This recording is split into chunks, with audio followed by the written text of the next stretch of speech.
तो यहाँ पे हम लोग स्टार्ट करते हैं अकाउंटिंग कंसेप्ट से।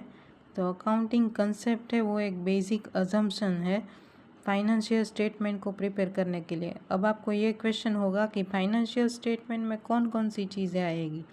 तो कि फाइनेंशियल स्टेटमेंट में बैलेंस शीट है, प्रॉफिट एंड लॉस अकाउंट है, statement of changes in profit and loss है, statement of changes in equity है, ये सारी चीज़ें फाइनेंशियल स्टेटमेंट में आएगी। तो इन चीज़ों को कंसीडर करते हुए आपको फाइनेंशियल स्टेटमेंट प्रिपेयर करना है। अकाउंटिंग कंसेप्ट और कुछ नहीं है, ये एक अजम्पशन है जो थरली सबके थ्रू एक्सेप्ट की गई है।